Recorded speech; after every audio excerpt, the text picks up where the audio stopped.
तो आज मैं आपको एक अनोखी रहस्यमय कहानी सुनाऊंगा। अगर आप चैनल पर नए हैं तो अभी सब्सक्राइब कर ले, क्योंकि यह मेरा दूसरा नया चैनल है। तथा कहानी पूरा देखे, अंत में एक अनोखा रहस्य छुपा है। धन्यवाद। तो सुनिए। ये कथा सतयुग की है, जब मलयगिरी के घने वनों में वेणु नाम का एक निर्धन वृद्ध रहता था। वेणु का कोई परिवार नहीं था, पर वह पूरे वन को अपना घर मानता था।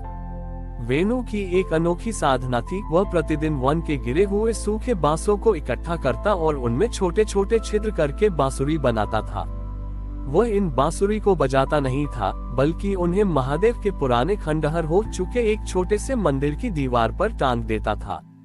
एक वर्ष उस क्षेत्र में भयानक अकाल पड़ा, पर वह अकाल अन्न का नहीं बल्कि वायु का था। हवा जैसे ठहर सी गई थी, पंछी उड़ नहीं पा रहे थे और पेड़ों के पत्ते हिलना बंद हो गए थे। हवा न चलने के कारण चारों ओर घुटन छा गई। गांव के लोगों ने कहा कि पवन देव रुष्ट हो गए हैं, अब केवल महादेव ही रक्षा कर सकते हैं। वेणु उस निर्जन मंदिर में गया और उसने महादेव की प्रतिमा के सामने अपनी सबसे सुंदर बांसुरी रखी। उसने प्रार्थना की, हे नीलकंठ, आपने विष पीकर संसार बचाया था, आज इस ठहरी हुई वायु का कष्ट भी हर लीजिए। मेरी इन बांसुरियों में प्राण फूंकिए ताकि संगीत के साथ पवन भी बहने लगे। तभी मंदिर में एक धूल भरा बवंडर उठा और स्वयं महादेव एक दिगंबर साधु के रूप में प्रकट हुए। उनके हाथ में कोई वाद्य यंत्र नहीं था। उन्होंने वेणु की एक बांसुरी उठाई और उसे अपने होठों से लगाया। जैसे ही महादेव ने फूंक मारी, उस बांसुरी से निकलने वाली स्वर लहरी पूरे वन में बिजली की तरह दौड़ गई। अचानक रुकी हुई हवाएं चलने लगीं। वेणु ने देखा कि मंदिर की दीवार पर टंगी उसकी सैकड़ों बांसुरियां अपने आप बजने लगीं, जैसे स्वयं पवन देव महादेव के संगीत पर नृत्य कर रहे हों। महादेव ने मुस्कुराते हुए कहा, वेणु, संसार मुझे केवल मौन और वैराग्य का स्वामी समझता है, पर मैं ही वह प्राणवायु हूँ जो सृष्टि के कण कण में संगीत भरती है। तुम्हारी ये बांसुरियां अब केवल लकड़ी के टुकड़े नहीं बल्कि शांति के दूत हैं। महादेव ने उसे वरदान दिया कि जब भी कोई मनुष्य अशांत होगा और इन वनों से गुजरने वाली हवा की सरसराहट सुनेगा, उसका मन स्वतः ही शिवमयी हो जाएगा। महादेव ने वेणु के हाथों को स्पर्श किया, जिससे उसकी वृद्धावस्था की कमजोरी दूर हो गई। उस दिन के बाद से उस वन का नाम वेणु वन पड़ गया। आज भी माना जाता है कि जब पहाड़ों के बीच से हवा गुजरती है और एक मधुर सी सीटी जैसी आवाज आती है, तो वह महादेव की वही फूंक है जो वेणु की बांसुरी के माध्यम से हमें ये बताती है कि ईश्वर हर सांस में विद्यमान है। वेणुवन अब एक सिद्ध स्थल बन चुका था, जहाँ की हवाएं भी महादेव का नाम गुनगुनाती थीं।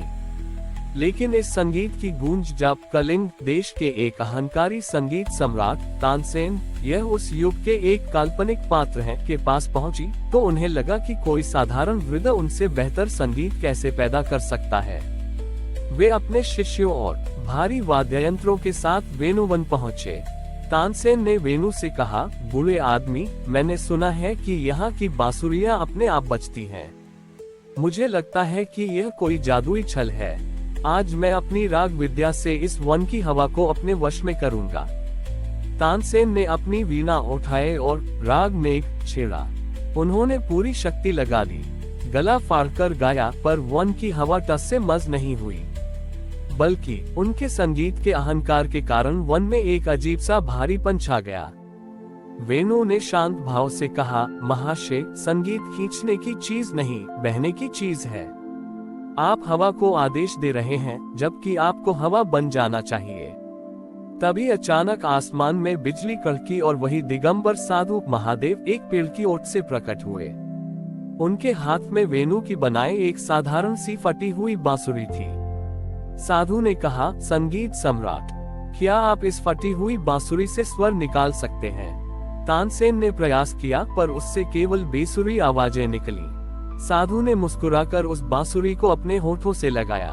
इस बार उन्होंने कोई राग नहीं बजाया, बल्कि केवल एक गहरी लंबी सांस छोड़ी। उस एक सांस से ऐसी ध्वनि निकली जो ब्रह्मांड के आदि शब्द ओम में बदल गई। उस ध्वनि के प्रभाव से तानसेन की वीणा के तार अपने आप ढीले होकर गिर गए। उनके शिष्यों का अहंकार शांत हो गया और वे सब मंत्रमुग्ध होकर भूमि पर बैठ गए।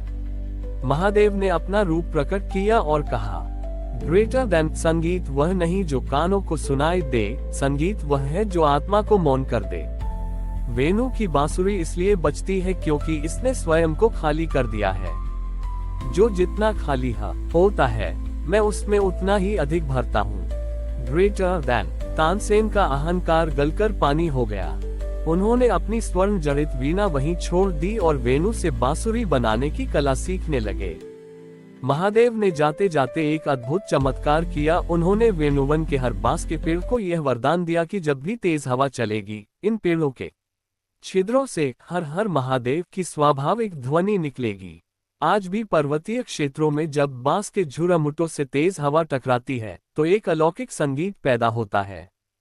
ये हमें याद दिलाता है कि यदि हम अपने भीतर से मैं और मेरा का अहंकार निकाल दें, तो ईश्वर स्वयं हमारे जीवन को एक मधुर संगीत बना देंगे। हमारी और भी आध्यात्मिक एवं अनोखी कहानियां देखने के लिए हमारे चैनल पर जाएं तथा धार्मिक एवं पौराणिक अनोखी कहानियां हमारे चैनल पर है।